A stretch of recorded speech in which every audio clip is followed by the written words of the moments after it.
بسم اللہ الرحمن الرحیم۔ سائم ہومیوپیتھک انفرٹیلٹی کلینک سے آپ کی خدمت میں حاضر ہوں۔ آج کا جو ہمارا ٹاپک ہے وہ ریکٹم کا کینسر ہے۔ یہ ایک ایسی بیماری ہے، بیماری تو بہت زیادہ مشکل ہوتی ہے، لیکن جب بھی ریکٹم کا کینسر ہو تو ہومیوپیتھک طریقہ علاج کے حوالے سے اس کا بہترین علاج کیا جا سکتا ہے۔ ریکٹم کا کینسر کا کیس ہو اور شروع میں پتہ چل جائے تو ہومیوپیتھی اس کا بہترین علاج کر سکتی ہے۔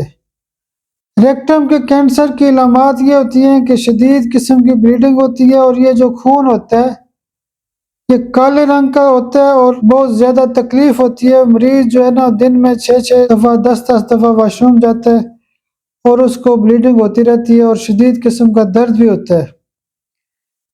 جو ریکٹم کا کینسر ہوتا ہے اس کے حوالے سے جو ہمارے کلینک پہ جو پروٹوکول استعمال کیا جاتا ہے، جو دوائی ہم سب سے پہلے دن رات کو ایک پڑیا دیتے ہیں کارسینوسن ریکٹم 1 ml دیتے ہیں، اور دوسرے دن ٹیوبر سی ایم کی ایک خوراک دیتے ہیں، اور تیسرے دن تھوجا سی ایم میں ایک خوراک دی جاتی ہے۔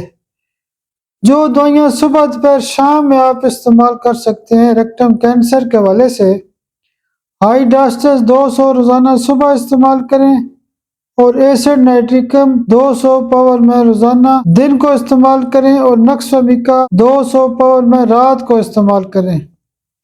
ریکٹم کے جو کینسر کے کیس ہوتے ہیں ان دوائیوں سے کافی حد تک ٹھیک ہو جاتے ہیں۔ آپ میرے لیے دعا بھی کیا کریں۔ بہت شکریہ، بہت شکریہ، بہت شکریہ۔